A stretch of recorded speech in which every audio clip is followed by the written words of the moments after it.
হিংসুকের একটা ঘটনা শুনেন।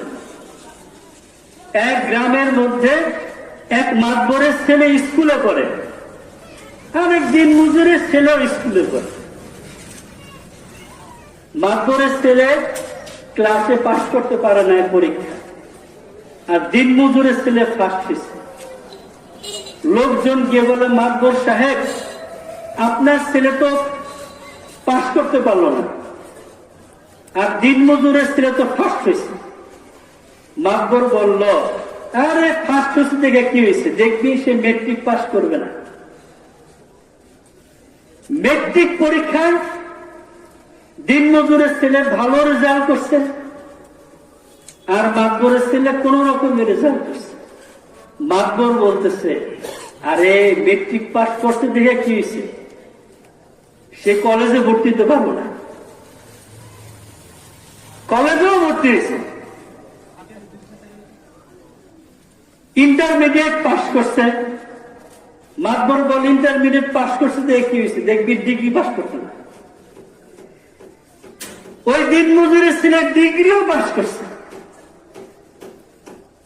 মাতবরের কাছে গেছে লোকজন, মাতবর বলে, ডিগ্রি পাস করছে দেখে কি হয়েছে, দেখবি এগুলো চাকরি পেত না। চাকরিও পাইছে। মাতবর চাকরি পাইছে দেখে কি হয়েছে, দেখবি হার কাছে কেউ মেয়ে বিয়ে দিত না। বিয়েও দিছে। মাতবরের কয়, দেখবি হার পোলাও নিত না। এই হলো হিংসুকের অবস্থা।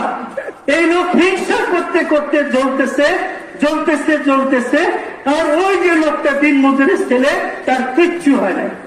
তার কি হয়েছে? কিচ্ছু হয় নাই। সে মেহনত করছে, আল্লাহ পাক তার তাকদীরে রাখছে, সে আস্তে আস্তে উঠতেছে। এই হিংসার দ্বারা কোনো লাভ নাই। মুহতারাম ভাইয়ের দোস্ত, যদি হিংসা মনের মধ্যে আসে, হিংসা করা যাবে না, গিফতা করা যাবে।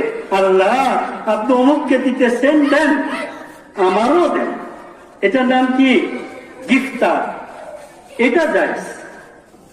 قال رسول الله صلى الله عليه وسلم إياكم والحسد, তোমরা হিংসা থেকে বেঁচে থাকো। فإن الحسد يأكل الحسنات كما تأكل النار الحطب। নবীজি বলেন, শুকনা লাকড়িকে যেমন আগুন জ্বালিয়ে পুড়িয়ে একদম ভস্ম করে দেয়, ঠিক তদ্রূপ মানুষের মনের হিংসা অ্যাকাউন্টে জমা থাকা আমলগুলোকে জ্বালিয়ে পুড়িয়ে দেয়।